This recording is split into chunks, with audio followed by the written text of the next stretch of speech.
Bismillahirrahmanirrahim. Assalamualaikum warahmatullahi wabarakatuh. Waalaikumsalam warahmatullahi wabarakatuh. Waalaikumsalam warahmatullahi wabarakatuh. Alhamdulillah, salatu wassalamu ala rasulillah ba'ad. Ya, kita masuk ke pertemuan kedua ya, mata kuliah kecerdasan buatan, yang dimana hari ini kita akan sama-sama belajar tentang pengantar dan sejarah dari kecerdasan buatan itu sendiri. Atau apalagi istilah bahasa Inggrisnya kecerdasan buatan? Artificial Iya, artificial intelligence atau disingkat dengan AI atau AI. Nah, mungkin pada hari ini kita hanya belajar teoritis aja ya. Ya, namanya juga pengantar dan sejarah. Jadi ya belum ada formula-formula atau rumus-rumus yang akan Ibu jelaskan nantinya. Hanya beberapa contoh dari penerapan kecerdasan buatan itu sendiri disertai dengan beberapa contoh dari awal mula sejarah munculnya dari kecerdasan buatan ini. Ya, jadi ya semacam mungkin adik-adik mungkin apa ya? Bagaimana kalian memahami konsep dari kecerdasan buatan ya untuk menghadapi atau mempelajari metode-metode yang ada di dalam kecerdasan buatan itu. Nah, kita mulai. Jadi kecerdasan itu adalah ini adalah beberapa arti ya dari kata kecerdasan itu sendiri. Hanya kecerdasan aja. Jadi kecerdasan itu adalah belajar atau memahami dari pengalaman. Nah, jadi seseorang itu bisa dikatakan cerdas atau memiliki kecerdasan kalau dia sudah menempuh beberapa pengalaman. Kalau dia hanya hanya baru menemukan sesuatu atau ya seperti itu, hanya menemukan sesuatu tapi belum ada serangkaian pengujian, dari pengujian itu menjadi pengalaman, maka itu belum bisa dikatakan cerdas. Begitu juga dengan Anda mahasiswa yang kalau hanya cuma bisa di dalam kelas, belum ada pengalaman ikut lomba atau membuat karya tulis ilmiah atau mengikuti program kreativitas mahasiswa, maka itu belum bisa dikatakan cerdas, ya. Hanya sampai sebatas pintar. Pintarnya itu hanya di kelasnya aja, belum bisa di luar kelas. Nah, jadi kecerdasan itu selalu beriring dengan pengalaman, ya. Nah, kecerdasan itu juga adalah menemukan inti dari pesan yang ambigu atau bertentangan. Nah, jadi dia bisa menemukan celah apabila ada persoalan atau masalah yang butuh solusi di dalamnya. Nah, di mana pencarian solusinya itu terjadi pertentangan atau ada ambigu ya antara pro dan kontra seperti itu, tapi dia bisa menemukan celahnya. Nah, bagaimana cara dia menemukan celahnya? Ya berdasarkan dari pengalamannya, pengalaman-pengalaman sebelumnya. Nah, kecerdasan itu juga berarti merespon dengan cepat dan tepat pada situasi yang baru. Nah, jadi ketika dia menemukan situasi yang baru, dia tidak butuh waktu lama untuk melakukan adaptasi dan memberikan respon atau keputusan dengan cepat dan tepat pula, ya. Nah, kemudian arti lain dari kecerdasan adalah menggunakan pertimbangan dalam memecahkan persoalan atau mengarahkan tindakan secara efektif. Nah, jadi ada kebijakan di dalamnya, ya. Jadi seseorang itu dikatakan cerdas kalau dia bisa bijak, ya, bijak dalam memberikan solusi, ya. Kenapa dia dikatakan bijak? Karena bisa memberikan atau mengarahkan solusi secara efektif dan efisien. Bukan hanya menyelesaikan saja, tapi dia bisa memberikan solusi yang efektif dan efisien. Kemudian arti lain dari kecerdasan adalah dapat menghadapi situasi yang membingungkan. Ya, sama dengan yang di sini tadi, ketika menemukan masalah yang ambigu atau ada pertentangan di dalamnya, dia bisa menghadapinya. Nah, kemudian arti lain dari kecerdasan memahami dan menyimpulkan dengan cara rasional, ya, artinya melalui serangkaian proses berpikir. Nah, jadi dalam proses berpikirnya itu dia bisa membayangkan bagaimana solusi itu bisa diterapkan, ya, meskipun hanya lewat pikirannya aja atau lewat rasionalnya. Nah, kemudian arti lain dari kecerdasan adalah menerapkan pengetahuan untuk memanipulasi lingkungan. Nah, jadi berdasarkan pengetahuan dan pengalaman yang didapatkannya, maka dia bisa menerapkan pengetahuan tersebut untuk memanipulasi hal-hal yang ada di lingkungan sekitarnya. Maksudnya manipulasi adalah memberikan saran-saran atau memberikan beberapa solusi yang bisa diselesaikan dengan cepat. Ya, meskipun itu perlu ada perubahan di dalamnya atau manipulasi.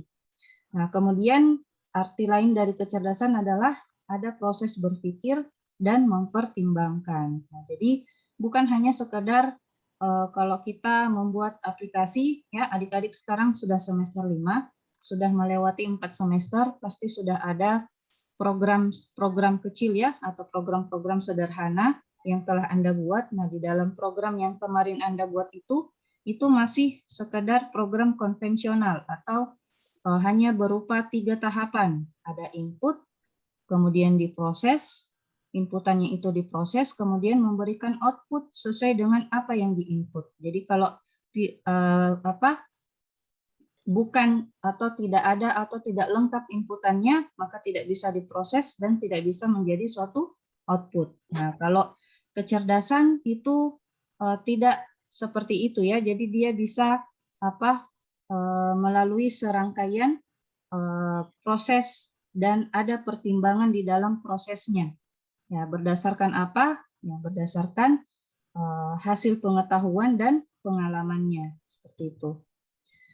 Nah, kemudian kalau kita gabung, jadi kecerdasan buatan itu atau artificial intelligence itu merupakan salah satu bagian ilmu komputer yang membuat agar mesin atau komputer dapat melakukan pekerjaan seperti dan sebaik yang dilakukan oleh manusia. Nah, jadi bagaimana kita membuat aplikasi atau software yang di dalam aplikasinya itu dia bisa belajar, ya, belajar dari data-data yang kita input atau data-data yang didapatkannya dari berbagai sumber sehingga bisa memberikan output atau keputusan berdasarkan masalah yang ditanganinya pada saat itu atau berdasarkan masalah yang diminta oleh si user. Nah, kemudian kecerdasan buatan ini adalah salah satu dari sistem yang bisa kita buat dalam aplikasi ya atau dalam mesin komputer. Nah, kita sebut dengan namanya sistem cerdas atau intelligent system. Sistem cerdas ini adalah salah satu dari peminatan ya, peminatan di jurusan di fakultas kita. Jadi apa itu sistem cerdas? Sistem cerdas adalah sistem yang dibangun dengan menggunakan teknik artificial intelligence. Nah, jadi kecerdasan buatan ini atau AI ini erat kaitannya dengan peminatan sistem cerdas. Nah, tapi tidak dilarang ya adik-adik yang memilih peminatan RPL kah atau jaringan kah. Kalau mungkin di dalam mata kuliah kecerdasan buatan ini membuka pikiran kalian untuk membuat satu calon judul tugas akhir kalian berkaitan dengan kecerdasan buatan, ya tidak masalah. Ya, artinya terjadi cross peminatan ya, tidak masalah. Yang penting Anda paham dari masalah yang Anda tentukan dan Anda paham metode yang cocok digunakan untuk menyelesaikan masalah tersebut. Yang dimana metodenya itu adalah salah satu dari metode yang ada dalam kecerdasan buatan ini atau artificial intelligence. Nah, jadi kalau sistemnya itu tidak ada metode atau teknik AI di dalamnya, maka itu tidak bisa dikatakan sebagai sistem cerdas. Hanya bisa dikatakan sebagai software biasa aja ya, atau software konvensional. Jangan juga dibilang biasa karena nanti orang-orang tersinggungnya yang bukan bidangnya di sistem cerdas. Jadi kita sebutnya sistem konvensional seperti itu. Nah, selanjutnya berdasarkan sudut pandang dari berbagai bidang, ya. Jadi kecerdasan buatan itu memiliki artinya masing-masing. Nah, berdasarkan dari sudut pandang yang pertama, yaitu dari kecerdasan itu sendiri, kecerdasan buatan akan membuat mesin, ya. Jadi kecerdasan buatan ini bukan hanya sebatas kita membuat aplikasi, tapi bisa sampai menyentuh ranah hardware atau mesin, ya. Bahkan bisa sampai pembuatan robot. Nah, jadi kecerdasan buatan akan membuat mesin menjadi cerdas. Artinya mampu berbuat seperti apa yang dilakukan oleh manusia.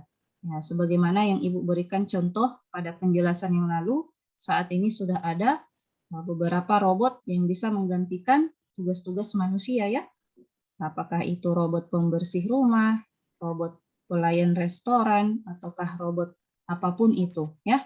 Yang namanya robot itu dia bisa menggantikan dan membantu meringankan pekerjaan si manusia tersebut. Nah, kemudian kalau dari sudut pandang penelitian ya, kecerdasan buatan adalah suatu studi, ya, suatu studi atau pembelajaran bagaimana membuat agar komputer dapat melakukan sesuatu sebaik yang dikerjakan oleh manusia. Nah, jadi di sini dia melakukan serangkaian penelitian yang membuat komputer, ya, artinya membuat aplikasi atau mau menguji beberapa metode, ya, yang metode itu diterapkan dalam beberapa aplikasi yang dapat melakukan sesuatu sebaik yang dikerjakan oleh manusia. Artinya diuji performa dari aplikasi yang dibikin ataukah metode yang diuji sehingga bisa mencapai tingkat performa yang diinginkan sehingga bisa mencapai derajat sebaik yang dikerjakan oleh manusia. Ya, misalnya penelitian itu pada saat ini kalau kita di Indonesia namanya adalah LIPI ya, Lembaga Penelitian Indonesia. Ya, kalau tidak salah, lembaga penelitian yang ada di Indonesia itu mereka sudah marak melakukan penelitian di bidang AI atau kecerdasan buatan. Jadi di dalamnya itu mereka meneliti tentang yang terkait dengan bidang medis, bidang apa lagi ya, ya macam-macam lah, ataukah dalam bidang pertanian dan sebagainya.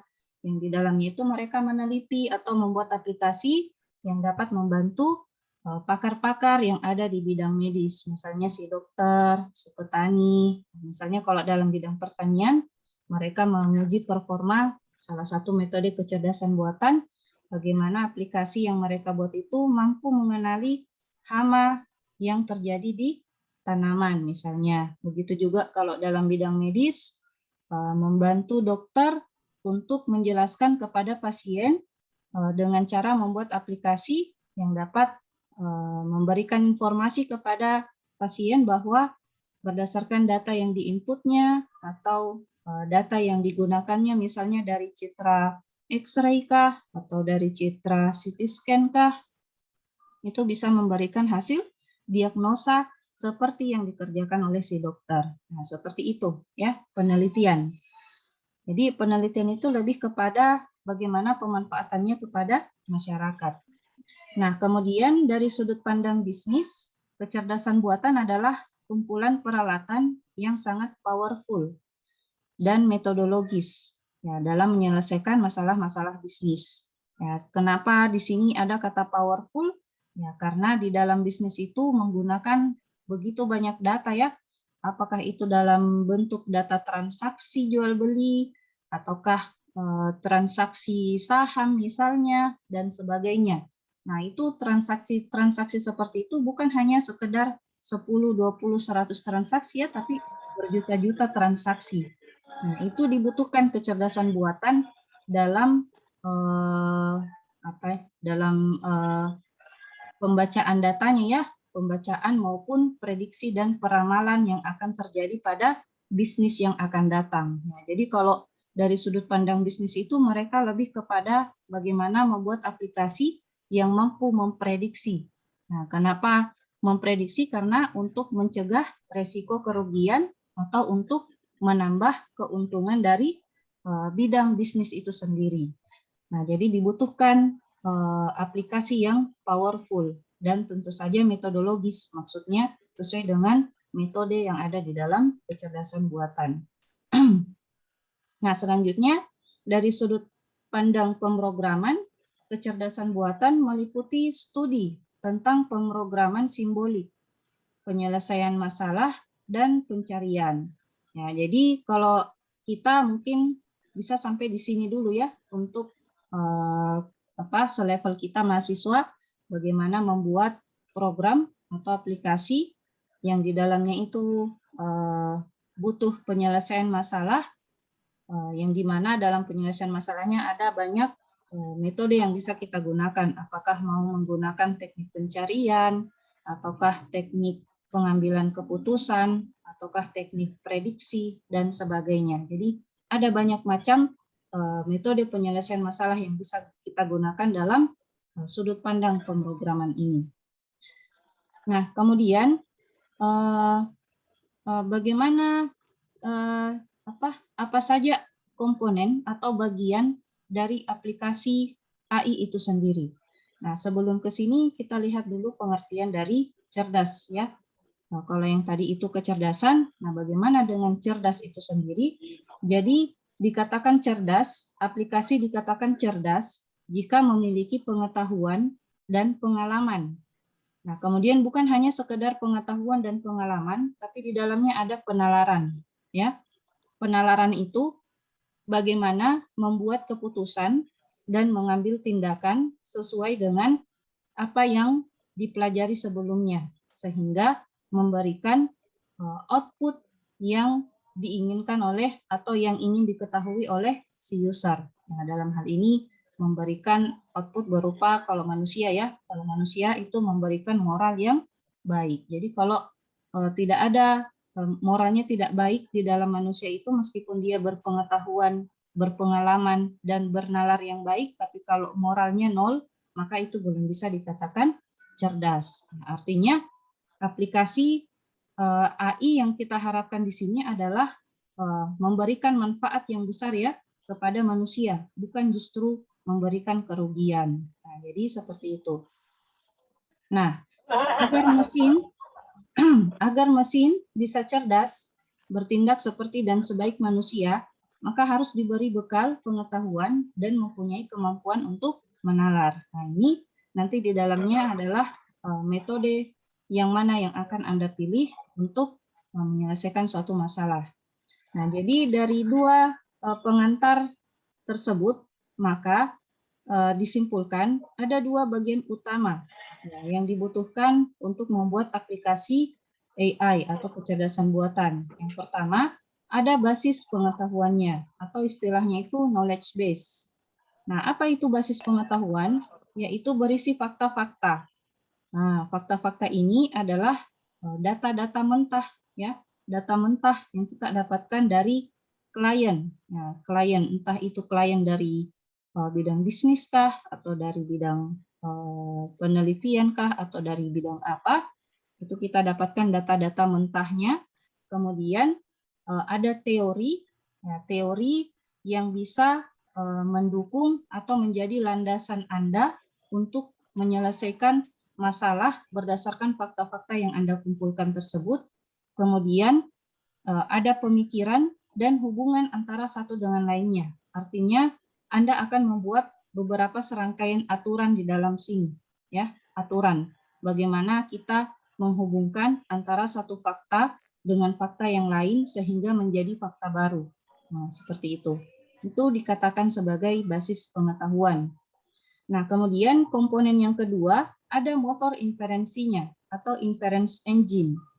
Nah, motor inferensi atau inference engine inilah metode yang Anda pilih, ya. Metode yang mampu menarik kesimpulan berdasarkan basis pengetahuan yang dikumpulkan tadi.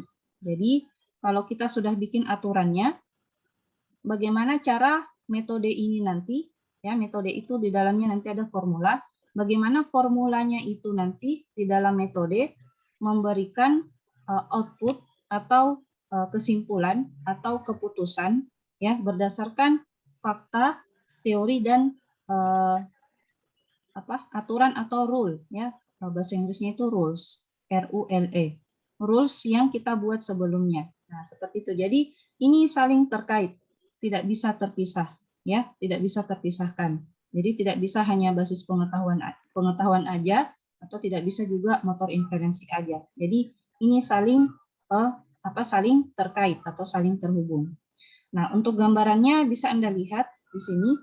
Nah, jadi inputan, data, masalah, atau pertanyaan-pertanyaan, dan sebagainya berdasarkan hasil wawancara Anda kepada tempat penelitian Anda, itu akan masuk atau diakuisisi menjadi sebuah basis pengetahuan di dalam aplikasi Anda nantinya.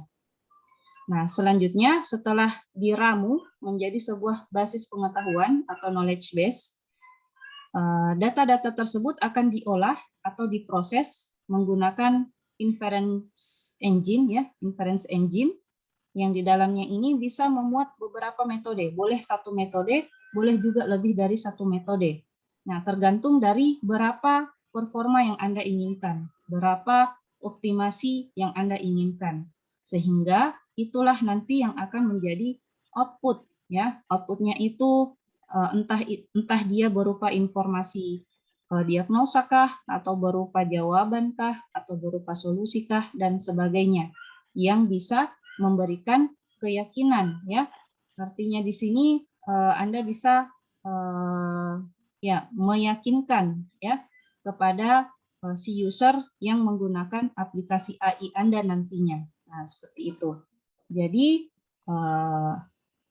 perbedaannya dengan sistem atau software atau aplikasi konvensional itu di bagian sininya ya. Tidak ada basis pengetahuan dan tidak ada motor inferensi di dalamnya. Hanya sekedar setelah input data diproses, di dalam prosesnya itu hanya menggunakan kaidah struktur data ya. Sebagaimana Anda ketahui, kaidah struktur data itu hanya terdiri atas pengkondisian, sequence, apalagi looping ya, dan seterusnya. Nah, itu cuma menerapkan kaidah struktur data seperti itu, kemudian menghasilkan output sesuai dengan apa yang diinput oleh si user. Nah, beda dengan aplikasi AI di dalam pembuatannya ya, atau di dalam prosesnya itu atau bagian-bagiannya itu ada basis pengetahuan dan motor inferensi di dalamnya. Nah, jadi apa perbedaan kecerdasan buatan dengan kecerdasan alami? Nah, alami di sini maksudnya kecerdasan yang dimiliki oleh manusia ya. Nah, kalau kecerdasan buatan, kelebihannya yang pertama itu dia lebih bersifat permanen. Ya, artinya ketika tercipta satu aplikasi AI, ya apa yang menjadi tujuan pembuatan aplikasi itu, AI itu ya seperti itu nih tujuannya, tidak bisa lagi diganggu gugat seperti itu. Jadi dia lebih bersifat permanen. Nah, jadi kalau manusia atau kecerdasan alami dia masih bisa beradaptasi ya, artinya dia bisa berubah-ubah sesuai dengan kondisi. Jadi dia bisa dalam kondisi apapun dia bisa memberikan keputusan sesuai dengan hasil pembelajaran dan pengalamannya sebelumnya. Nah, kemudian kelebihan yang kedua dari kecerdasan buatan itu lebih mudah diduplikasi dan disebarkan. Ya, karena dia tadinya bersifat permanen, dia tidak bisa diubah-ubah, maka dia mudah diduplikasi, artinya diperbanyak, ya, diperbanyak untuk digunakan oleh sesuai yang menjadi tujuan dari aplikasi kecerdasan buatan tersebut. Nah, kemudian yang ketiga, dia lebih murah? Ya, kenapa lebih murah? Karena cuma satu kali diciptakan ya, tidak menjadi istilahnya tidak perlu bayar orang atau satu pekerjaan dikerjakan oleh satu orang, itu satu orangnya harus dibayar. Nah, itu seperti itu kecerdasan alami. Per orangnya itu, yang menggerakkannya itu butuh biaya di dalamnya. Nah, kalau kecerdasan buatan kita bisa lepas dia. Tinggal aplikasi yang mengolah sendiri, ya, meskipun datanya bertambah, artinya pekerjaannya bertambah, dia tidak ada tambahan biaya di dalamnya. Nah, seperti itu maksud dari lebih murahnya. Berbeda dengan manusia. Kalau manusia beda orang ya beda biaya lagi, seperti itu. Nah, kemudian kelebihan yang keempat bersifat konsisten dan teliti. Nah, artinya di sini konsisten ya sama seperti dengan yang tadi permanen. Apa yang menjadi tujuannya, maka itu nih tujuannya, ya tidak bisa diganggu gugat. Misalnya untuk e-commerce, ya untuk e-commerce tidak bisa diganti jadi bidang medis. Nah, seperti itu maksudnya, ya. Bersifat konsisten dan teliti. Nah, selanjutnya dapat didokumentasi. Ya, dokumentasi artinya bisa disimpan. Mungkin lain kali mau dipakai lagi bisa, seperti itu. Nah, kemudian tidak sama dengan manusia ya. Manusia kalau tidak dipakai tidak bisa disimpan. Nanti dia protes, kenapa saya tidak dipakai bekerja? Nah, seperti itu. Jadi kalau aplikasi AI tidak ada fungsi protesnya ya. Kalau dia tidak digunakan dulu, dia tidak bisa protes. Nah, makanya dapat didokumentasi. Nah, kemudian yang kelebihan terakhir ya, yaitu dapat mengerjakan beberapa task ya atau multitasking lebih cepat dan lebih baik dibanding manusia. Ya, misalnya apa ya? Kalau multitasking seperti ini, apa ya? Contohnya kira-kira dapat aplikasi yang dapat multitasking. Ya banyak ya. Misalnya dalam e-commerce ya. Kenapa Ibu kasih contoh e-commerce terus? Karena Ibu suka online shopping ya. Jadi kalau apa misalnya dalam online shopping itu kita mau mencari, nah itu satu task ya, satu tugas. Kemudian kita mau ya selain mencari kita juga membeli. Apalagi selain membeli ya cuma sampai di keranjang aja belanjaannya. Nah, itu adalah multitasking. Ya, di mana kalau apa dalam aplikasi itu kita bisa dalam satu aplikasi itu kita bisa membuat beberapa tasking ya atau multitasking, bisa mencari, membeli atau menyimpan di keranjang aja. Ya, lebih cepat dan lebih baik dibanding manusia. Nah, sebagaimana kalau kita belanja secara konvensional itu makan banyak waktu ya, kita mencari pasti banyak waktu yang digunakan. Terus kita mau simpan belanjaannya di keranjang, kemudian mau dikembalikan lagi kalau enggak jadi dibeli, itu makan waktu lagi. Dan seperti itu contohnya ya. Nah, jadi dapat mengerjakan beberapa tasking lebih cepat dan lebih baik dibanding manusia. Nah, tapi selain dari kelebihan yang ada pada kecerdasan buatan ini, pastilah ada kelemahannya ya. Namanya juga ciptaan manusia, kita saja manusia tidak ada yang sempurna, apalagi buatannya manusia. Nah, jadi di sini judulnya kelebihan kecerdasan alami. Ya, secara tidak langsung menunjukkan kelemahan dari kecerdasan buatan itu. Apa itu yang pertama kelebihan dari kecerdasan alami? Yaitu kreatif. Nah, kreatif di sini maksudnya manusia bisa bisa membuat sesuatu berdasarkan pengalamannya dari berbagai bidang, ya. Apakah bidang seni itu dapat menyelesaikan pekerjaannya, ataukah bidang matematikawan, ya. Itu di dalamnya kreatif itu disebut kreatif kalau bisa bercampur aduk di dalamnya dari segi dari berbagai bidang, ya, bidang kehidupan. Nah, beda dengan kecerdasan buatan. Kalau peruntukannya untuk medis, ya medis aja, tidak bisa masuk seni di dalamnya. Kalau untuk e-commerce, ya e-commerce doang, tidak bisa masuk bidang medis di dalam. Nah, seperti itu, kreatif. Nah, kemudian yang kedua, dapat leluasa menggunakan pengalaman atau pembelajaran secara langsung. Ya, ini maksudnya adalah manusia itu tergantung di mana dia berada. Ya, artinya dia bersifat adaptif, cepat ya, cepat beradaptasi dengan lingkungan barunya. Beda dengan AI. Kalau kita mau dia dia bisa adaptif ya, pastilah kita membuat metode yang bukan hanya satu metode saja di dalamnya, tapi dia bisa melakukan pengambilan keputusan, tapi dia juga bisa melakukan prediksi. Nah, itu. Bisa juga seperti itu kecerdasan buatan, tapi agak sulit ya, agak rumit. Nah, kemudian yang ketiga, pemikiran manusia dapat digunakan secara luas. Ya, artinya untuk semua bidang kehidupan, ya, berbeda dengan kecerdasan buatan. Nah, sampai di sini mungkin bisa tergambar ya, bagaimana kelebihan dan kekurangan dari kecerdasan buatan atau perbedaan kecerdasan buatan dengan kecerdasan alami. Nah, bagaimana perbedaan kecerdasan buatan dengan program konvensional? Ya, seperti yang Ibu jelaskan tadi, program konvensional itu yang tahapannya cuma 3, input, proses, dan output. Di dalam prosesnya itu hanya menggunakan kaidah struktur data, tidak ada metode-metode atau AI di dalamnya. Nah, dari sisi fokus pemrosesan, kecerdasan buatan itu menggunakan konsep simbolik atau numerik. Nah, ini tergantung dari metode yang Anda pilih. Ada yang metode yang cukup menggunakan simbolik aja, ada juga metode yang menggunakan formula atau numerik. Nah, itu disebut dengan pengetahuan. Kalau program konvensional, prosesnya itu hanya berupa data dan informasi. Nah, berdasarkan data yang diperolehnya, informasi yang diperolehnya, kalau sudah lengkap, baru bisa diproses. Nah, ini sifat input ya, Ibu langsung ke sifat input. Kalau di kecerdasan buatan itu, tidak mesti lengkap data inputannya. Ya, mau separuh, mau setengah, mau sepertiga, mau sepersepuluh, mau seberapapun itu bisa diproses. Ya, beda dengan program konvensional. Ya, pernah mungkin adik-adik melakukan proses input data ya, misalnya dalam sistem pendaftaran. Nah, di dalam pendaftaran itu kan ada beberapa isian-isian form ya, text field istilahnya. Kalau ada salah satu yang kosong, maka tidak bisa diproses. Atau pada saat kalian belanja misalnya, belanja KRS atau apa ya, belanja KRS harus lengkap kah? Ya, seperti itu.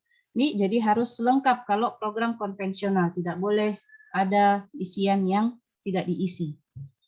Nah, kalau dari sisi pencarian, kecerdasan buatan itu bersifat heuristik. Nah, artinya ada beberapa metode searching yang bisa Anda gunakan di dalamnya. Apakah itu secara mendalam atau secara melebar.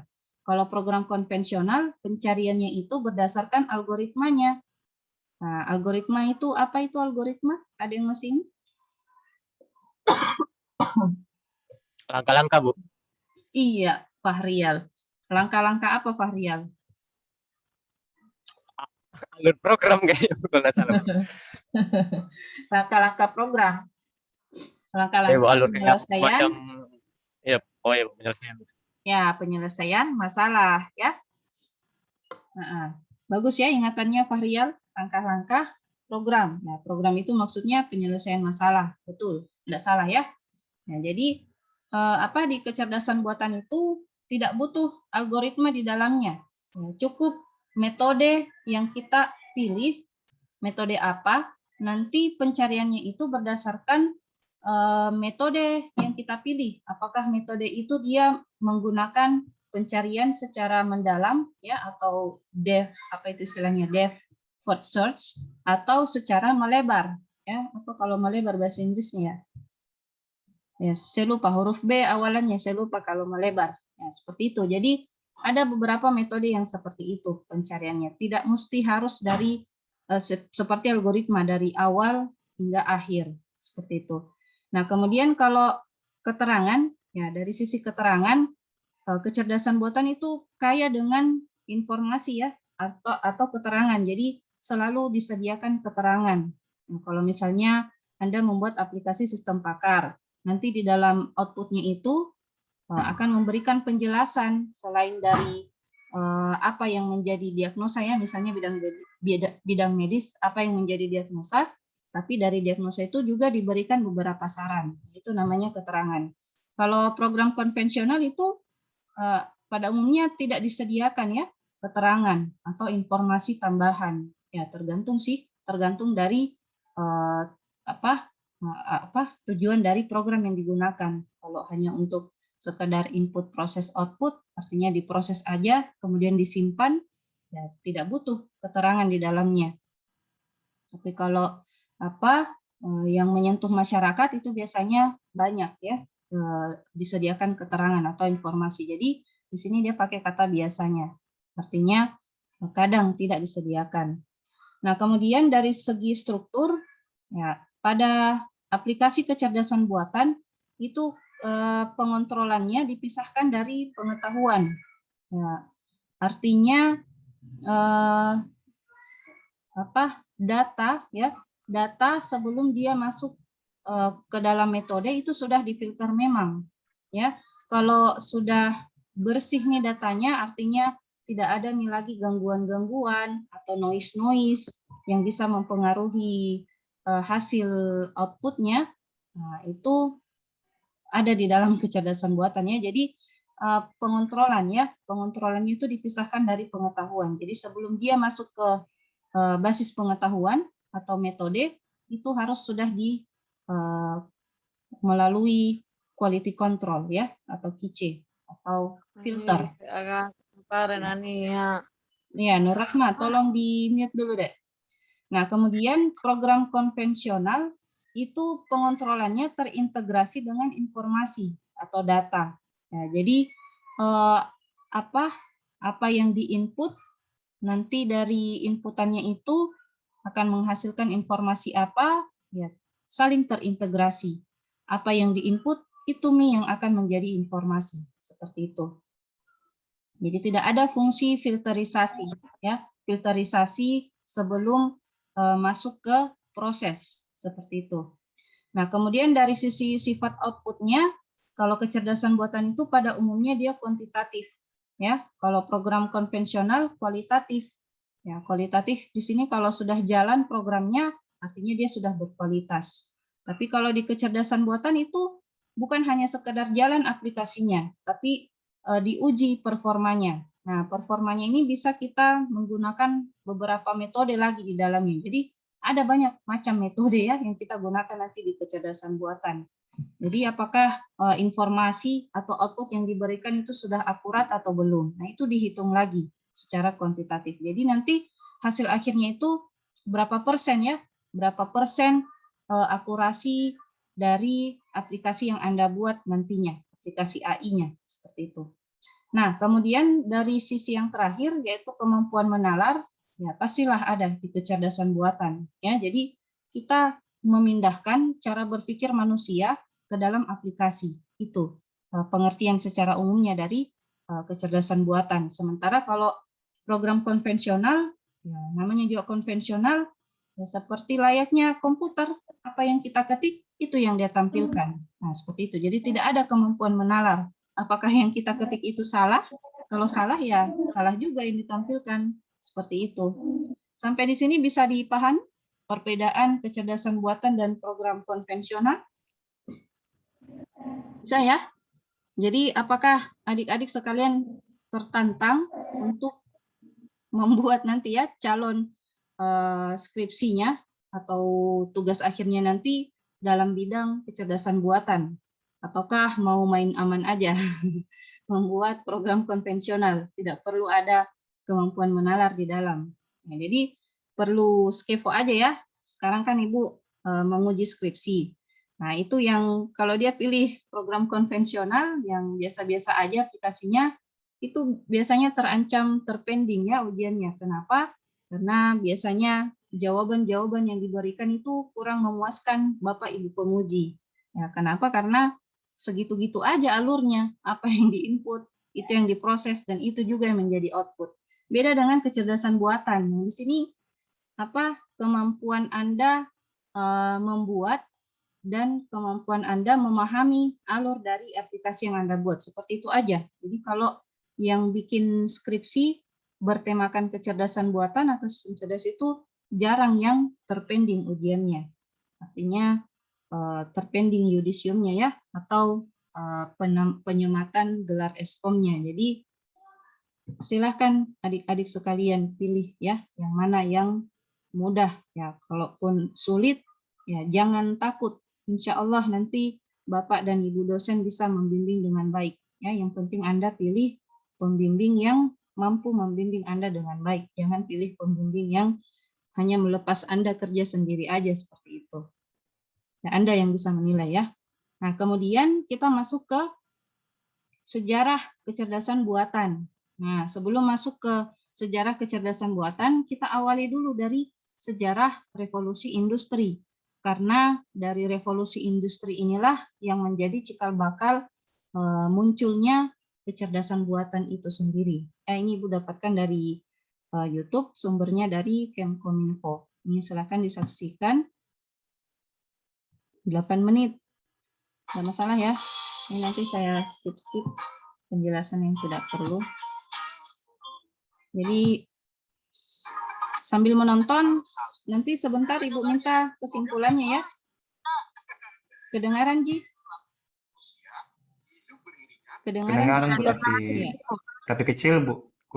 Yang ku dengar. Melupakan kita. Ini curhat sob. Galau terus. Udah gaulnya udah. Bentar. Kalian udah tahu belum sejarah revolusi industri dari 1.0 hingga 5.0? Eits, tunggu dulu. Sebelum nonton, wajib dulu dong subscribe channel YouTube Kemkominfo TV. Nyalakan bunyi lonceng, like, dan share ya, biar berfaedah buat yang lainnya. Yang pertama nih Sobat Kom, revolusi industri 1.0 terjadi di abad ke-18. Pada masa ini, James Watt menemukan mesin uap yang menjadi sumber tenaga. Sebelumnya, semua tenaga sumbernya kalau nggak dari otot, air, dari angin. Coba bayangin, Sobat Kom ada di masa itu. Kebayang dong, gimana ribetnya proses produksi di kala itu. Perubahan pada masa ini, mesin uap untuk produksi barang menjadi penanda munculnya industri 1.0 yang membuat produktivitas ekonomi melonjak dan masyarakat jadi bisa memproduksi tanpa butuh lahan yang luas. Karena, tahu nggak Sobat Kom, di masa itu yang bisa bikin pabrik yang para bangsawan atau keturunan kerajaan gitu Sob. Nah, yang kedua nih Sobat Kom, revolusi industri 2.0. Revolusi yang dimulai pada tahun 1913 ini ditandai dengan hadirnya tenaga listrik oleh dua orang sekaligus, yakni Nikola Tesla dan Thomas Alva Edison.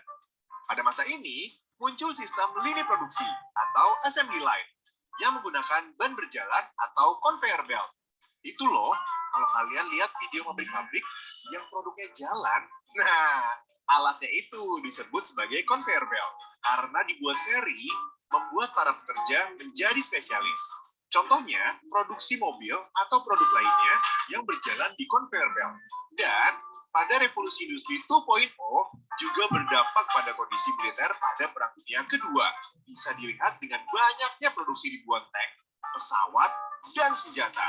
Pada era ini juga, manajemen bisnis mengalami perkembangan yang memungkinkan untuk meningkatkan efektivitas dan efisiensi fasilitas industri. Yang ketiga nih Sobat Kom, industri 3.0 terjadi pada abad ke-20 dan pada masa ini ditandai dengan teknologi analog berubah menjadi digital. Peran manusia di dalam industri pun mulai dikurangi dan digantikan dengan mesin-mesin pintar berteknologi tinggi, seperti mengirim dokumen, menghitung formula yang rumit, sampai membuat pencatatan keuangan sekarang udah dilakukan dengan komputer. Dalam dunia manufaktur, revolusi industri 3.0 bisa dibilang merupakan revolusi yang sangat penting loh Sobat Kom, mengingat manufaktur menuntut ketelitian dan ketepatan tertinggi dan sangatlah sulit dilakukan oleh manusia. Sehingga pada masa ini mulai menggunakan metode komputerisasi pada proses produksi. Penggunaan teknologi ini pun menjadi satu solusi yang tepat sehingga produksi jumlah besar bisa dilakukan secara otomatis dengan kecepatan tinggi. Nah, ini nih Sob yang dipakai saat ini, yaitu revolusi industri 4.0 yang dicetuskan pada tahun 2000 hingga saat ini. Di Indonesia sudah mulai menggarap revolusi industri 4.0 menjadi tren utama di dunia industri yang menggabungkan teknologi otomatisasi dengan teknologi cyber.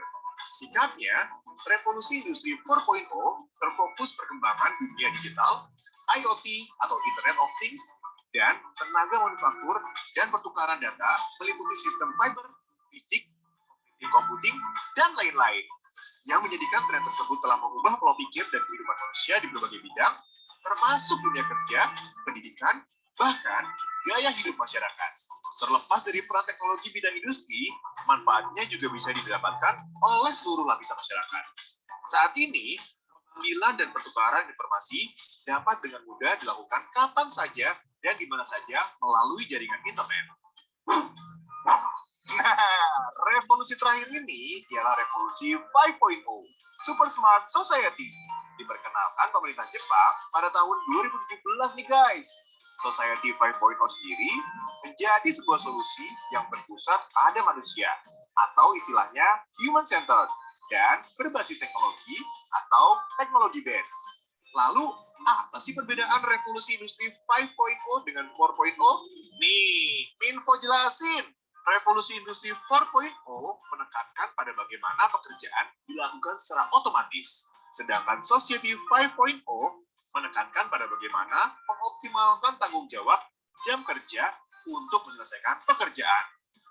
Pada industri 4.0 menyoroti efektivitas penggunaan mesin otomatis. Sedangkan Society 5.0 menyoroti efektivitas mengoptimalkan pengetahuan orang atau masyarakat dengan bantuan mesin cerdas.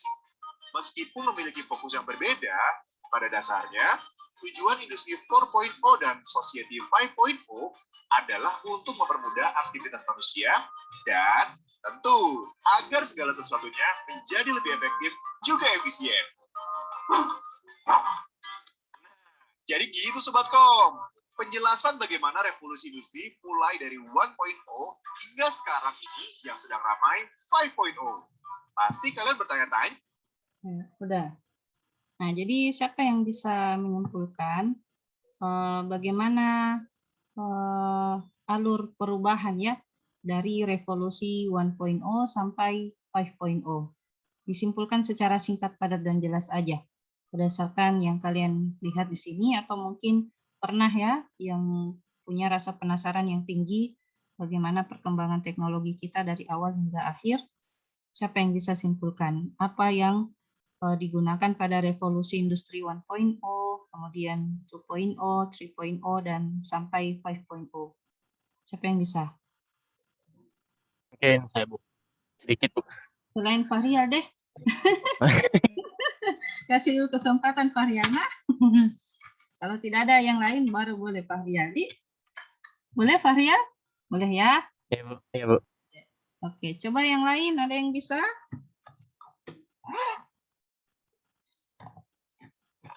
Ya, tidak ada. Silakan. Bisa. Oh, ada. Ya, Fahmi, coba Fahmi. Ini yang saya dari yang saya tangkap, Bu. Iya, apa? Tadi itu yang industri yang 1.0 itu dia mempermudah pekerjaan manusia. Jadi Pakai yang apa? awalnya itu manusia, yang awalnya Kalau cuman memakai otot gitu, Bu. ya, kalau 1.0 pakai apa?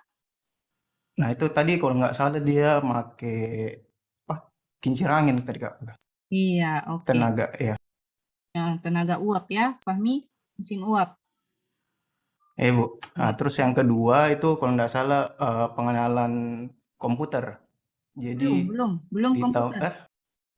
Penemuan apa? alat tempur, Kak. Belum. Penemuan apa Yang dulu? 2.0, Bu. Ya, 2.0 apa? Listrik, ya? Oh, listrik ya. Nah, ditemukan dulu listrik. Nah, terus setelah 2.0 baru? Terus di 3.0 itu dia internet, kalau nggak salah. Komputer Penggunaan internet. Ya. Iya. 4.0. Nah, terus yang keempat itu dia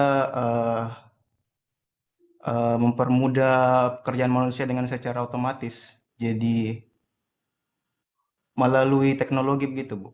Iya, teknologi apa? Kalau dulu internetnya cuma lokal, kalau 4.0? Sekarang global mungkin, internasional. Ya, artinya ada apa namanya?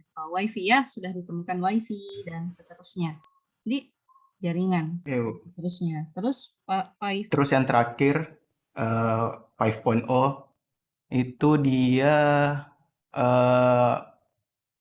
apa ya tadi itu? Pengenalan AI, Kak, Bu. Ya, atau Jadi smart society ya. secara iya, terus tadi juga saya lihat ada yang pakai apa tadi itu? Pakai Robot. bukan Bu, apa lagi namanya tuh yang dipakai di kacamata itu Oh, untuk ngelihat tiga dimensi. ya, Apa? Virtual hologram reality. apa? Apa? Oh, VR, Ya, virtual reality. virtual Itu maksud. reality. Iya. Oke, jadi semua yang berbasis smart ya, berbasis smart teknologi itu 5.0. Iya, bagus ya Fahmi. Selanjutnya Fahrial mungkin mau bicara. Coba Fahrial, siapa tahu beda pendapatnya. Sama dia pahami, Bu. Tapi mau bertanya, Bu. Bisa Iya, bertanya, Bu? iya, silakan. Ini Indonesia, Bu, sudah masuk ke Society 5.0, Bu, atau belum, Bu? Karena saya belum dapat, Bu, teknologi cerdasnya yang buatan dari Indonesia langsung. Begitu. Sudah mulai ya, sudah mulai. Belum belum sepesat yang negara-negara barat, tapi sudah mulai.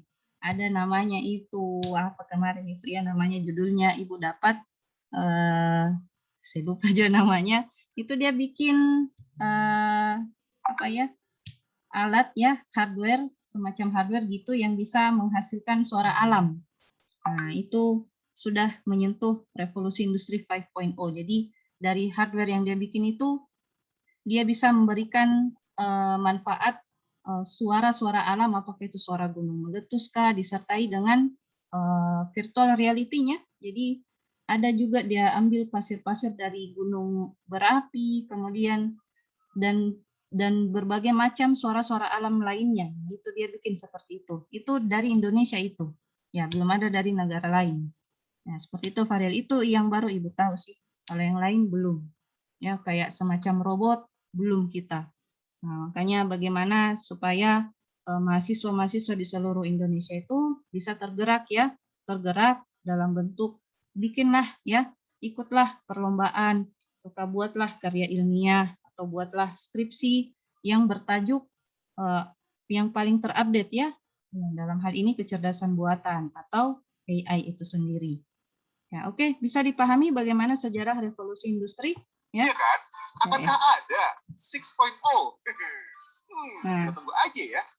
Selanjutnya, ini dia kesimpulannya ya, yang dikatakan tadi si Fahmi, dari 1.0 itu ditemukan mesin uap, itu namanya mekanisasi. Nah, kalau kalian pernah nonton, Ibu paling suka nonton film sejarah kerajaan. Nah, itu Ibu suka lihat bagaimana teknologi pada zaman kerajaan itu. Nah, ternyata di zaman-zaman kerajaan dulu-dulu itu, misalnya kayak Turki Utsmani gitu, belum ada lampu di dalam istananya ya. Ibu lihat tahunnya itu tahun 1500. Oh, kasihan sekali belum ada lampu. Jadi itu lampu nanti ditemukan pada tahun 1930 ya. Di siapa? Tesla dan di temannya itu baru ditemukan, jadi baru sekitar 200 tahun ini lampu bisa kita nikmati ya, si manusia ini bisa nikmati, luar biasa sekali itu. Kemudian di tahun 1970 ditemukanlah komputer dan elektronik yang lain. Kemudian 4.0 ini adalah digitalisasi, semua data-data bisa dilihat secara digital. Kemudian yang sekarang 5.0, nah ini yang pembuatan teknologi yang mirip dengan manusia, ya, yang istilahnya masyarakat awam kenalnya itu secara robotik ya, penemuan robot itu sudah menyentuh revolusi industri 5.0. Nah, selanjutnya dari sejarah revolusi industri itulah bisa kita lihat kapan AI itu muncul. Nah, kalau kita lihat di sini, gambar yang ada di sini, AI itu sebenarnya sudah muncul pada tahun 1950. Nah, itu siapa pencetusnya? Namanya adalah Alan Turing. Turing ya, Turing. Ini dia Turing, tapi lebih terkenalnya itu Turing, Turing. Nah, ini ada juga filmnya ini. Bisa kalian nonton bagaimana pengalaman atau apa yang menjadi inspirasi dari Alan Turing sehingga bisa menemukan alat yang mampu bekerja seperti layaknya manusia. Nah, bagaimana itu Alan Turing dulu membuat aplikasinya atau mesinnya. Nah, ceritanya seperti ini. Dia bikin awalnya ya, sebenarnya itu Alan Turing seperti yang dikatakan Fahmi tadi, itu menyentuh pada peristiwa Perang Dunia ya. Jadi Alan Turing itu berperan di dalam menyelesaikan Perang Dunia itu secara cepat. Jadi kalau tidak ada nih Alan Turing, Perang Dunia itu bisa terjadi lebih dari waktu yang ditentukan. Artinya butuh waktu yang lama untuk menyelesaikan Perang Dunia itu, perang antar negara tersebut. Nah, apa yang dilakukan oleh Alan Turing pada saat itu, sebelum ke sini ya, jadi dia membuat alat ya, alat mesin Turing namanya, itu dia bisa membaca atau mendekripsi ya, mendekripsi. Pernah belajar enkripsi, dekripsi atau kriptografi? Pernah belajar kriptografi? Belum? Halo? Halo, mahasiswa semester 5 sudah pernah belajar? Iya, Bu. Sudah? Kalau kripto sepertinya belum, Bu. Oh, belum? Iya. Iya, Itu biasanya ada di mata kuliah interaksi manusia dan komputer. Itu nanti ada kriptografi di dalam. Itu bagaimana caranya Anda membuat kode rahasia, yang dari kode rahasia itu Anda bisa mengirimkan pesan secara rahasia. Ya, nah itu. Alan Turing bikin mesin itu yang bisa memecahkan kode rahasia itu sehingga dia bisa membaca pesan rahasia yang dikirimkan oleh musuh negaranya. Ya, dalam hal ini negara yang dibela oleh Alan Turing itu adalah England ya, atau Inggris pada saat itu. Ya, tolong koreksi Ibu kalau salah. Nah, kemudian berdasarkan alat yang ditemukannya itu dia bisa cepat. Ya, apa yang dia cegah ya, apa yang menjadi rencana dari musuh negaranya itu dia bisa cegah, kemudian dia bisa serang balik. Jadi waktu peperangannya itu menjadi lebih singkat, efektif ya istilahnya. Tapi lucu aja kalau perang dibilang dengan efektif. Jadi lebih cepat. Ya, jadi tidak menimbulkan banyak kerugian dan tidak menimbulkan banyak korban manusia pada saat itu. Ya, jadi disitulah dari situlah Alan ya kemudian membuat mesin lagi, berkembang lagi menjadi sebuah namanya aplikasi Turing Test, di mana dia membuat aplikasi yang bisa menyerupai seorang manusia ya. Jadi di sini ada seorang interrogator, player C kita sebutnya, itu dia berbicara atau mengirim pesan kepada komputer, juga kepada human responder. Artinya dalam hal ini nanti player C ditanyakan, yang manakah yang komputer yang Anda ajak bicara itu, apakah si player A ataukah si player B. Nah, nanti aplikasi itu dikatakan bagus ketika player C ini salah menebak. Artinya dia berpikir komputer itu player B, sementara yang human itu player A. Nah, seperti itu. Dia bikin semacam Turing Test. Jadi namanya itu Turing Test seperti itu. Jadi dia bikin aplikasi yang bisa berbicara kepada manusia layaknya seperti manusia. Nah, kalau saat ini sudah bisa kita temukan ya aplikasinya yang berbasis speech recognition atau natural language processing atau NLP, itu seperti aplikasi Siri. Ya, kita bisa berbicara dengan Siri, tapi ya masih banyak kekurangan di dalamnya. Begitu juga dengan Google Assistant. Masih banyak kekurangannya. Jadi diharapkan adanya pengembangan selanjutnya yang bisa sehingga manusia itu bisa menjadikan sahabat si komputer ini. Nah, itu dulu tujuan Turing adalah bagaimana membuat komputer berpikir seperti manusia ya, atau bercakap-cakap seperti manusia. Nah, kalau sekarang alat tesnya itu bagaimana manusia itu dikenali oleh komputer bahwa apakah manusia itu memang real person atau komputer. Nah, biasa kita temukan seperti ini ya, reCAPTCHA, apakah Anda robot atau bukan. Ya, jadi komputer sekarang yang mau mengenali kita, apakah kita yang manusia atau bukan. Kalau dulu manusia yang mau mengenali yang mana komputer, yang mana bukan. Nah, jadinya sekarang kita terbalik ya. Jadi komputer yang mau cari tahu apakah kita manusia atau bukan. Ya, salah satunya melalui tes reCAPTCHA ini, ya. Pernah ya?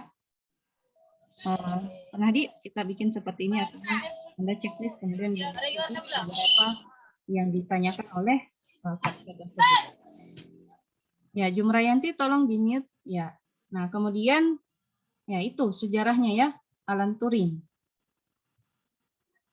dari kecerdasan buatan. Nah, kemudian berkembang tahun 1956 ada konferensi konferensi pertama ya dari bidang AI.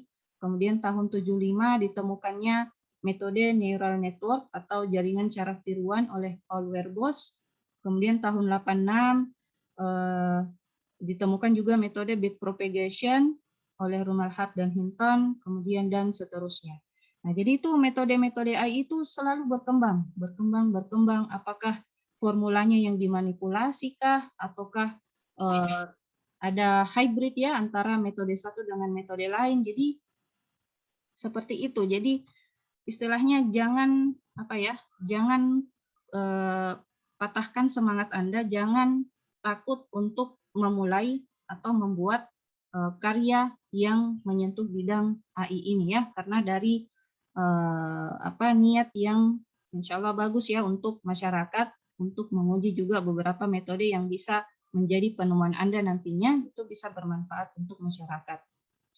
Nah, selanjutnya, jadi contoh aplikasi nyata dalam bidang AI itu apa saja? Nah, yang pertama, kita bagi-bagi ya, berdasarkan kajian keilmuannya dari bidang AI ini. Yang pertama, sistem pakar atau expert system. Apa itu sistem pakar? Jadi, kita membuat aplikasi yang dimana aplikasi itu adalah sebagai sarana untuk menyimpan pengetahuan para pakar, ya, para pakar sehingga komputer memiliki keahlian menyelesaikan permasalahan berdasarkan pengalaman atau pengetahuan yang kita dapatkan dari si pakar tersebut. Nah, biasanya itu sistem pakar seperti ini, ya, berupa pertanyaan-pertanyaan. Apakah Anda demam? Dijawab ya atau tidak. Apakah Anda sakit kepala, apakah Anda merasa nyeri, dan seterusnya gejala-gejala yang ditanyakan seperti layaknya seorang dokter ya, melakukan anamnesis ya, cocok nih, anamnesis kepada pasiennya, melakukan beberapa pertanyaan seperti layaknya seorang dokter. Kemudian dari jawaban-jawaban yang diberikan itu diproses sedemikian rupa berdasarkan metode-metode yang ada di dalam sistem pakar, sehingga menghasilkan hasil diagnosa berdasarkan jawaban yang diberikan oleh si user. Nah, seperti inilah bentuk dari sistem pakar. Nah, selanjutnya contoh yang kedua, Natural Language Processing atau NLP. Nah, ini adalah aplikasi yang dimana user dapat berkomunikasi dengan komputer, ya, baik itu menggunakan bahasa sehari-hari atau bahasa lain. Nah, contohnya Google Translate, ya, kita biasa melakukan translate melalui Google, atau text to speech, ya, yang biasa kalian lakukan kalau lagi berkendara ya, mau mengirim pesan teks, tidak perlu diketik di keyboard lagi, cukup disebutkan saja, nanti smartphone Anda yang memberikan tampilan teks apa yang berdasarkan apa yang Anda ucapkan. Begitu juga dengan OCR atau Optical Character Recognition, itu biasanya dari berupa gambar, itu dia bisa menampilkan teksnya. Nah, jadi dari gambar kita bisa menampilkan teks, jadi dari teks ini bisa kita lakukan editing ya. Nah, itu contoh dari Natural Language Processing. Bidang yang ketiga yaitu namanya pengenalan ucapan atau speech recognition. Nah, ini biasanya sangat membantu bagi mereka yang cacat ya, dalam hal ini tunawicara ya, ataukah tunarungu.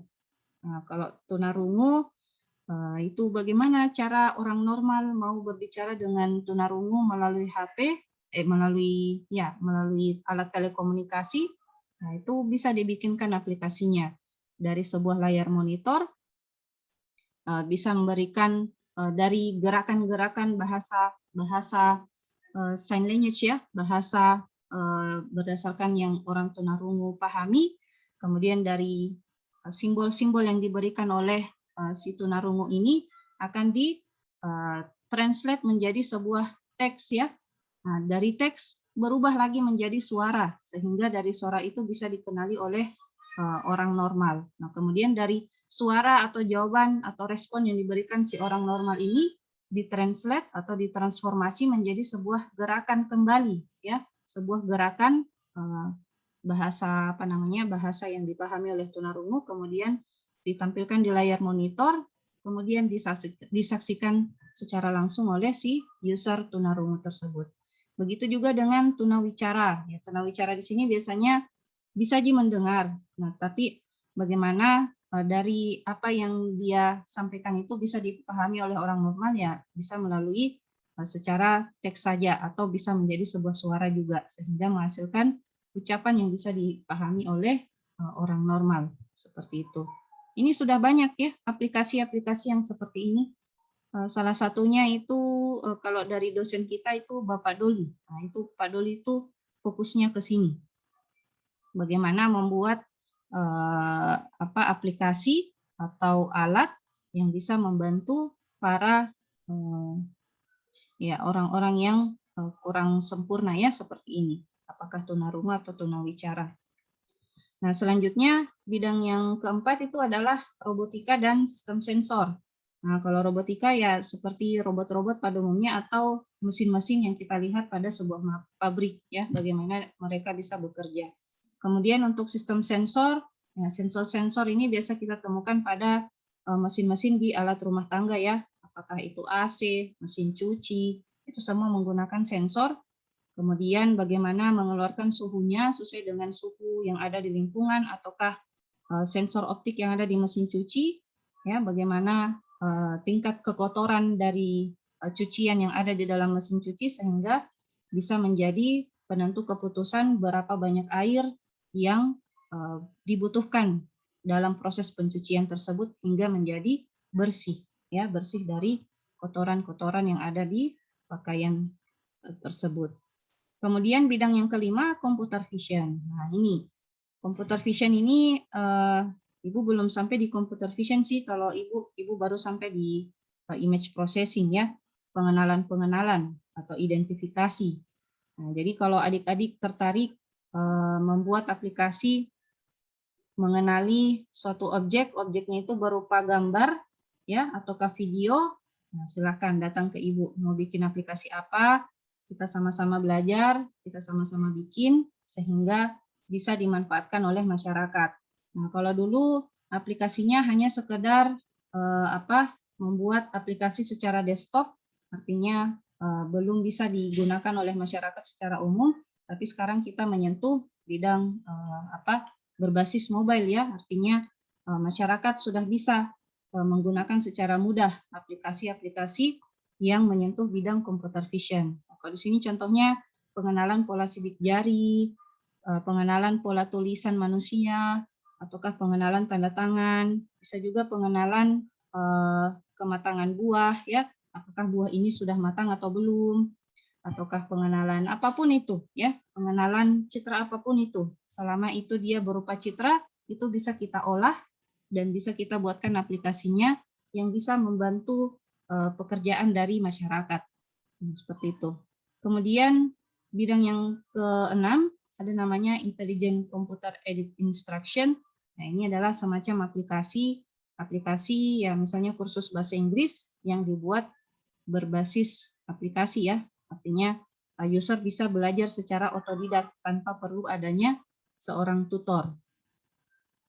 Kemudian game playing, ya ini semacam game ya, yang dimana kalau game banyak game sekarang ya, kita bermain game dan itu biasa pilihan playernya itu adalah komputer ya. Nah, bagaimana komputer bisa mengalahkan player, dalam hal ini seorang manusia itu sendiri. Nah, itu sejarahnya pada tahun 90-an ya, 97 ini ada aplikasi ya namanya Deep Blue. Bukan aplikasi, maksudnya kayak semacam playernya komputer gitu, dikasih nama Deep Blue, itu bisa mengalahkan Garry Kasparov ini orangnya pada pertandingan catur ya. Sebagaimana kita ketahui kalau catur itu butuh pemikiran yang mendalam ya, pemikiran yang serius disertai dengan strategi di dalamnya, itu ternyata komputer bisa mengalahkan manusia, luar biasa ya. Kenapa? Karena komputer mampu mengevaluasi. Nah, dalam hal ini Deep Blue itu dia mengevaluasi 200 juta posisi bidak catur per detik. Nah, ini tidak bisa ini manusia lakukan, hanya komputer yang bisa lakukan. Jadi ya bagaimana cara Anda ya ke depannya mau memilih bidang apa, tapi disertai juga dengan kebijakan ya.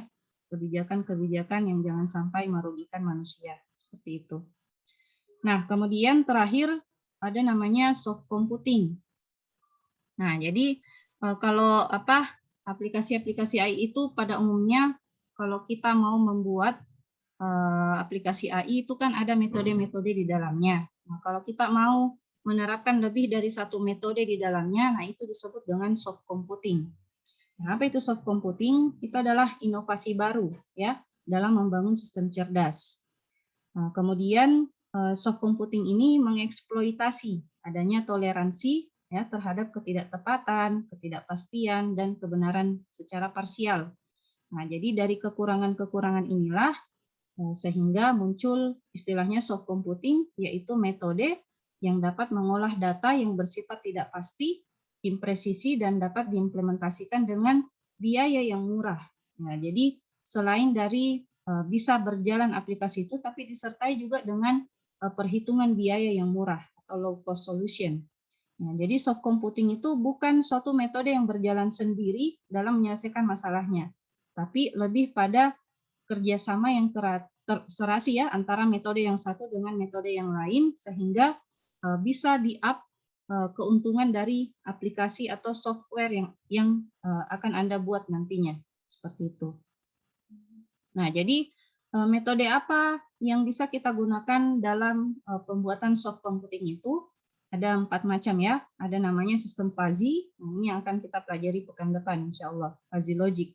Itu adalah metode untuk mengakomodasi ketidaktepatan. Nah, jadi ada nilai-nilai yang bisa memberikan persepsi yang berbeda ya. Berbeda. Artinya si manusia ini mengatakan itu baik. Tapi manusia ini mengatakan, itu belum baik, itu masih kurang. Nah, seperti itu. Fuzzy di situ bisa berperan di dalamnya. Seperti itu. Kalau ada perbedaan pendapat di dalam penilaian manusia, itu bisa digunakan metode ini. Kemudian ada metode yang kedua, namanya jaringan syaraf tiruan atau neural network. Itu menggunakan pembelajaran. Nah, kalau di fuzzy itu belum ada pembelajaran, tapi kalau di jaringan syaraf itu ada pembelajaran. Nah, jadi kalau ada pembelajaran, berarti ada database ya, ada memori yang kita berikan kepada aplikasi sehingga dari proses pembelajarannya itu dia bisa memberikan keputusan. Nah, kemudian metode yang ketiga namanya probabilistic reasoning atau bisa juga evolutionary computing. Nah, ini probabilistic reasoning itu biasanya menerapkan metode algoritma genetika. Nah, genetika di sini dia prosesnya itu mirip-mirip dengan pembelahan DHA manusia ya, bagaimana DHA itu bisa terbentuk berdasarkan DHA dari orang tua dan orang tuanya, ayah dan ibunya. Jadi dari DHA ayah dan ibu itu bagaimana dia menyatu sehingga menghasilkan seorang anak yang bisa bisa mendapatkan kelebihan dari kedua orang tua tersebut. Nah, itu seperti itu proses dari metode algoritma genetika. Bagaimana membuat output yang lebih handal dari output sebelumnya ya, sebelum diterapkan algoritma genetika seperti ini. Nah, jadi bagaimana perbedaan antara metode fuzzy, JST, evolusioner dan konvensional itu yang bisa kita lihat di dalam tabel ini. Kalau di logika fuzzy itu tidak perlu ada pembelajaran di dalam. Tinggal kita input datanya apa, langsung dia bisa melakukan ekstraksi pengetahuan, kemudian dioperasikan secara real time, artinya pada saat itu juga. Kemudian representasi pengetahuannya bisa secara simbolis, bisa juga secara numerik, ya tergantung dari pesanan klien, apakah hanya berupa informasi aja ataukah berupa angka, ya. Kemudian apakah ada optimasi di dalamnya? Ya tidak ada, karena hanya memberikan output sesuai dengan apa yang dari hasil perhitungan dari fuzzy tersebut. Jadi belum ada proses optimasi dalamnya. Beda dengan sistem evolusioner ya, dalam hal ini algoritma genetika. Ada proses pembelajaran di dalamnya, tapi tidak ada ekstraksi pengetahuan, artinya tidak ada filterisasi data. Ya, semua data bisa digunakan. Kemudian secara real time itu tidak bisa karena membutuhkan waktu yang lama, mengingat banyaknya tahapan di dalamnya. Kemudian representasi pengetahuannya biasanya berupa numerik, tapi bisa memberikan optimasi. Ya, artinya lebih baik dari output sebelumnya. Sementara di jaringan syaraf tiruan itu sama dengan algoritma genetika tadi, butuh pembelajaran di dalamnya, artinya ada proses pelatihan, nanti setelah pelatihan baru bisa diuji. Kemudian ekstraksi pengetahuan itu tidak perlu, kemudian ada operasi real time, artinya bisa digunakan pada saat itu juga, artinya tidak membutuhkan waktu yang lama untuk menerapkan metode tersebut. Kemudian representasi pengetahuannya berupa numerik atau angka, tapi tidak ada optimasi di dalamnya. Nah, kalau sistem AI konvensional atau sistem konvensional ya, tidak ada pembelajaran di dalam, tapi ada ekstraksi pengetahuan AI ya, AI. Ekstraksi pengetahuan ada, tapi operasi real time-nya tidak ada karena untuk yang sistem AI konvensional ini maksudnya metode-metode yang lain itu butuh waktu yang lama juga dalam proses pengujiannya. Kemudian representasi pengetahuannya bisa berupa simbolik maupun numerik. Kemudian belum ada ya, tidak ada optimasi di dalam. Ya ini bisa saja berubah tergantung dari perkembangan pada saat ini ya. Boleh jadi sistem evolusioner telah berkembang ataukah jaringan syaraf tiruan sudah berkembang sehingga sudah ada optimasi di dalamnya. Nah, kemudian jadi apa kesimpulan dari tujuan soft computing tersebut?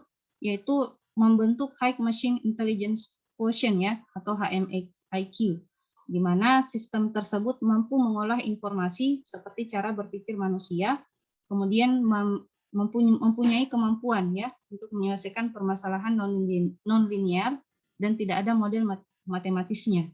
Kemudian dapat diimplementasikan dengan biaya yang rendah. Jadi ada pertimbangan ekonomi di dalamnya untuk soft computing tersebut. Nah, jadi sampai sini materi kita hari ini. Ada yang mau ditanyakan? Kalau tidak ada, berikut adalah tugas satunya. Silahkan buka di kalam nanti ya. Nanti Ibu perlihatkan. Ini tugas satunya. Nah, ini hanya berupa pertanyaan soal-soal umum, ya. Menurut Anda, apakah AI penting bagi kehidupan manusia? Jelaskan dan berikan contoh. Ini jawab berdasarkan pemahaman Anda ya. Kalau bisa jangan keep googling. Jawab aja berdasarkan apa yang kita ketahui pada saat Anda mengerjakan tugas ini. Ya. Kemudian yang kedua, apa yang dimaksud dengan pintar, jenius, dan cerdas? Jelaskan dan berikan contoh. Dan seterusnya. Jadi, petunjuknya jawab dengan tulis tangan. Ya, tulis tangan, bukan diketik.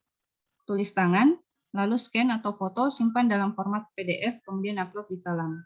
Kalau Ibu temukan ada jawaban yang kopas, maka tugas dianggap error. Artinya diberi nilai kosong ya, atau nilai 0. Jadi jawab aja, tidak apa-apa sederhana. Yang penting jawaban Anda, maksudnya hasil pikiran Anda ya, hasil pengetahuan Anda. Tidak ada di sini benar dan salah ya. Yang Ibu mau tahu sampai di mana pengetahuan Anda terkait AI itu sendiri ya. Sampai di sini materi kita hari ini. Kalau tidak ada yang mau ditanyakan, kita tutup dengan doa kafaratul majelis. Tidak ada, Ji?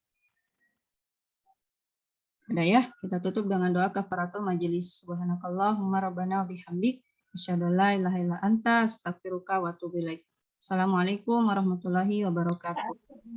Waalaikumsalam warahmatullahi wabarakatuh. Waalaikumsalam warahmatullahi wabarakatuh.